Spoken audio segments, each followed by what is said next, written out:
Hi friends, TNPSC group 2 மற்றும் 2A Tamil எக்ஸாமுக்கான நம்ம syllabus தான் கவர் பண்ணிட்டு வரோம். பகுதி ஆ பார்த்துட்ருக்கோம் இல்லையா? ஸோ இது வரைக்கும் நம்ம பார்த்தது என்னன்னு சொல்லி பார்த்தோம் அப்படின்னா, ரெண்டாவது டாப்பிக்கில் நாலடியார், பழமொழி, நானூறு, திரிகடகம், இது மூணும் நம்ம பார்த்துருக்கோம். இந்த வீடியோவில் நம்ம எதை பற்றி பார்க்க போகிறோம் அப்படின்னு சொல்லி பார்த்தீங்க அப்படின்னா, முதுமொழி காஞ்சி தான் பார்க்க போகிறோம். ஓகேவா? ஸோ வாங்க பார்க்கலாம். ஸோ முதுமொழி காஞ்சி எங்கே இருக்குதுன்னு சொல்லி பார்த்தீங்க அப்படின்னா, நமக்கு நியூ புக்கில் இல்லை, ஸோ ஓல்டு புக்கில் பார்த்தோம் அப்படின்னா, ஓல்டு சமச்சீர் புக் டேர்ம் 1ல் யூனிட் 2, அதாவது பேஜ் நம்பர் 28 இருக்குது. 28வது பக்கத்தில் நமக்கு முதுமொழி காஞ்சி இருக்குது ஃப்ரெண்ட்ஸ். ஓகேவா? ஸோ அதை தான் நம்ம அந்த வீடியோவில் பார்க்க போகிறோம். ஸோ பாடல் பார்க்கலாம். முதுமொழி காஞ்சி. சிறந்த 10 அப்படிங்கிற இன்னொரு பெயரும் இதுக்கு உண்டு. சிறந்ததென கூறப்படும் 10 பொருளை தன்னகத்தை கொண்டு இருப்பது சிறந்த 10 அப்படிங்கிறது. ஓகேவா? ஸோ இப்போ நம்ம இங்கே கொடுத்துருக்க பாடலை பார்க்கலாம். ஆர்களே உலகத்து மக்கட்கெல்லாம் ஓதலில் சிறந்தன்று ஒழுக்கம் உடைமை. ரெண்டாவது, காதலில் சிறந்தன்று கண்ணஞ்சப்படுதல். இது நீங்கள் மீனிங்கை பார்த்தீங்க அப்படின்னா உங்களுக்கு ஈஸியாக புரியும். மேதையில் சிறந்தன்று கற்றது மறவாமை. வன்மையில் சிறந்தன்று வாய்மையுடைமை. இளமையில் சிறந்தன்று மெய்ப்பினியின்மை. நலனுடைமையின் நாணு சிறந்தன்று. குலனுடைமையின் கற்பு சிறந்தன்று. கற்றலின் கற்றாரை வழிபடுதல் சிறந்தன்று. செற்றாரை செறுத்தலில் தற்செய்கை சிறந்தன்று. முன் பெருகலின் பின் சிறுகாமை சிறந்தன்று அப்படிங்கிறது தான் இந்த பாடல். ஸோ முதுமொழி காஞ்சி ஆசிரியர் பெயர் பார்த்தோம் அப்படின்னா மதுரை கூடலூர் கிழார். ஓகேவா? மதுரை கூடலூர் கிழார். ஓகேவா? ஸோ ஃபஸ்ட்டு என்ன கொடுத்துருக்காங்க? ஆர்களி உலகத்து மக்கட்கெல்லாம், இப்படி தான் முதுமொழி காஞ்சியோட பாடல் ஆரம்பிக்கும். கடல் சூழ்ந்த இவ்வுலக மக்கள் அனைவருக்கும் ஓதலில் சிறந்தன்று ஒழுக்கம் உடைமை. அதாவது கற்றலை விட, ஃபஸ்ட்டு பாயிண்ட் இங்கே பொருள் கொடுத்துருக்காங்க பாருங்கள். கற்றலை விட ஒழுக்கமுடைமையே சிறந்தது. சிறந்தன்று அப்படின்னா சிறந்தது அப்படிங்கிறது பொருள். ஓகேவா? ரெண்டாவது பாயிண்ட் என்ன கொடுத்துருக்காங்க? காதலில் சிறந்தன்று கண்ணஞ்சப்படுதல் அப்படின்னு கொடுத்துருக்காங்க. காதலில் சிறந்தன்று கண்ணஞ்சப்படுதல். பிறருக்கு அன்பு காட்டுவதிலும் செயல்களால் அவர் போற்றும்படி நடத்தலே மேலானது அப்படிங்கிறது தான் ரெண்டாவது பாயிண்ட். மூணாவது என்ன கொடுத்துருக்காங்க? மேதையில் சிறந்தன்று கற்றது மறவாமை. அறிவு நுட்பத்தினும் கற்ற பொருளை மறவாமை மேன்மையானது. புதுசாக டெய்லி நம்ம படிக்கிறத விட, கற்றுக்கிறத விட நம்ம படித்ததை ஞாபகம் வச்சுக்கணும். மறக்காமல் இருக்கிறது நல்லது. ரிவிஷன் பண்ணிக்கிட்டே இருக்கணும் அப்படிங்கிறது தான். நாலாவது பாயிண்ட் பாருங்கள். வன்மையில் சிறந்தன்று வாய்மையுடைமை அப்படின்னா, வளமான வாழ்க்கையை காட்டிலும் வாய்மை உடையவராக வாழ்வதே சிறந்தது. உண்மை அப்படிங்கிறது தான் இல்லையா? ஸோ அடுத்தது பார்க்கலாம்.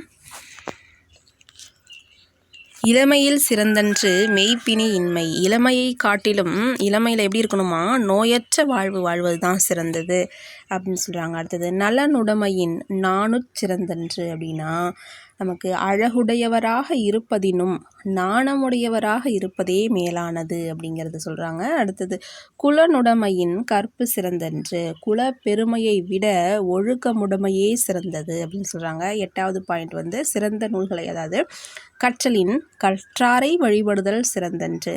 சிறந்த நூல்களை கற்றலை விடவும் கற்றறிந்த பெரியாரை பின்பற்றி ஒழுகுதல் சிறப்பானது அப்படின்னு சொல்கிறாங்க. ஒன்பதாவது பாயிண்ட்டு, செற்றாரை செறுத்தலில் தற்செய்கை சிறந்தன்று அப்படின்னா, பகைவரை தண்டிப்பதனை விட அவருக்கு நன்மை செய்தலே சிறந்தது அப்படின்னு சொல்கிறாங்க. பத்தாவது பாயிண்ட்டு, முன் பெருகலின் பின் சிறுகாமை சிறந்தன்று அப்படின்னா என்னென்னு பார்த்தோம் அப்படின்னா, பத்தாவது பாயிண்ட் பாருங்கள். முன் பெருகலின் பின் சிறுகாமை சிறந்தன்று அப்படின்னா, முற்காலத்து பெருகிய செல்வத்தை காட்டிலும் அந்த செல்வத்தை என்ன பண்ணணுமா? குறைக்காமல் பார்த்துக்கணுமா? அதுதான் சிறந்தது அப்படின்னு சொல்கிறாங்க. ஓகேவா? ஸோ தான் 10 பாயிண்ட்டு. இதில் சொற்பொருள் அப்படிங்கிறது ரொம்ப ரொம்ப முக்கியம் ஃப்ரெண்ட்ஸ். ஓகேவா? ஸோ முதுமொழி காஞ்சி அப்படிங்கிறதுல இந்த டேஷ் மாதிரி கொடுத்து கேட்பாங்க. அதாவது கற்றலின் கற்றாரை டேஷ் வழிபட இப்போ அதாவது சொற்பொருளில் கொடுத்துட்டு நமக்கு டேஷ் கொடுத்து கேட்பாங்க. ஓகேவா? ஸோ இந்த மாதிரி கேட்டுக்கிறாங்க. டேஷ் சிறந்தன்று வாய்மையுடைமை அந்த மாதிரி கேட்பாங்க. ஓகேவா? வன்மையில் சிறந்தன்று வாய்மையுடைமை அப்படிங்கிற மாதிரி. ஓகேவா? வளமான வாழ்க்கையை காட்டிலும் வாய்மையே சிறந்தது இல்லையா? இளமையை காட்டிலும் எது சிறந்ததுன்னு கேட்பாங்க. மெய்ப்பினி இன்மை அப்படிங்கிறது. ஓகேவா?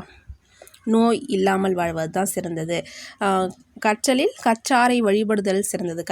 கற்றதை விட நமக்கு என்னது? கற்றோரை வழிபடுதல் சிறந்தது. மேதையில் சிறந்தன்று என்னது, நம்ம கற்றது மறவாமை, இந்த மாதிரி நம்ம சொல்லி பார்த்துக்கணும்.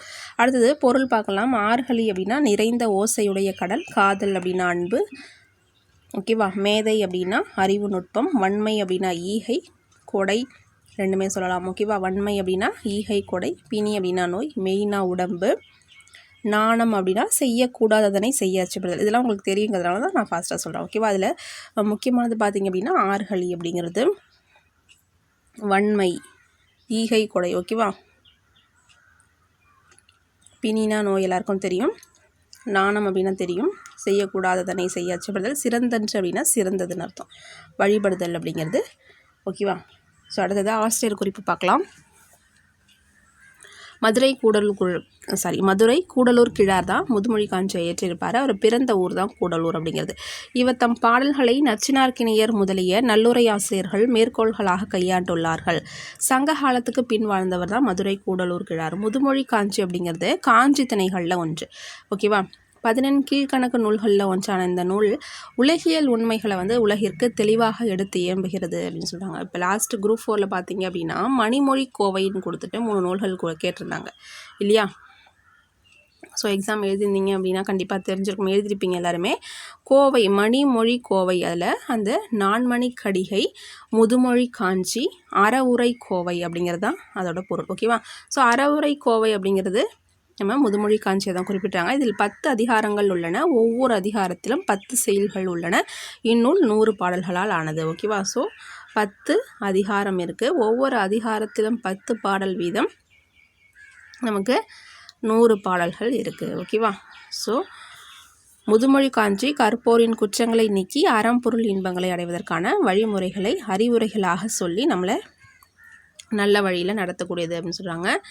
முதுமொழி காஞ்சி அப்படிங்கிறது என்ன திணை, காஞ்சி திணைகளில் ஒன்று, ஓகேவா. முதுமொழி காஞ்சியின் ஆசிரியர் மதுரை கூடலூர் கிழார், ஓகேவா. மதுரை கூடலூர் கிழார். இளமையை காட்டிலும் கேட்டிருக்காங்க பாருங்கள், இளமையை காட்டிலும் என்ன சிறந்தது, நோய் இல்லாமல் மெய்ப்பினியின்மை தான் சிறந்தது. முதுமொழி காஞ்சி அறவுரை கோவை எனவும் வழங்கப்படும் இல்லையா. ஸோ தானே கொடுத்துருக்காங்க, அறவுரை கோவை எனவும் வழங்கப்படும். அடுத்தது கற்றலை விடவும் எது சிறந்தது, ஒழுக்கமுடைமை, ஓகேவா. பிரித்து எழுதுக கேட்டிருக்காங்க. மக்களுக்கெல்லாம், மக்களுக்கு எல்லாம் அப்படிங்கிறத பிரித்து எழுத சொல்கிறாங்க. பிணியின்மை, குலனுடைமை, இது எல்லாமே நம்ம பயிற்சி செஞ்சு பார்த்துக்கணும், ஓகேவா. ஏன்னா நமக்கு புக் பேக்கில் தான் கேட்குறாங்க. ஃபஸ்ட்டு நீங்கள் பிரித்து எழுதுக நியூ புக்கில் முடிச்சுட்டு அதுக்கப்புறம் ஓல்டு புக் நீங்கள் ஒவ்வொரு பாடல் படிக்கும் பொழுதும் அதுக்கு பின்னாடி இருக்கக்கூடிய புக் பேக்கை பார்த்துருங்க. ஏன்னா அதிலிருந்து தான் கேள்விகள் கேட்குறாங்க, ஓகேவா. ஸோ நமக்கு முதுமொழி காஞ்சிங்கிறது அவ்வளோதான் ஃப்ரெண்ட்ஸ், ஓகேவா. அடுத்த வீடியோவில் இன்னொரு நூலோடு நம்ம பார்க்கலாம், ஓகேவா. தேங்க்யூ.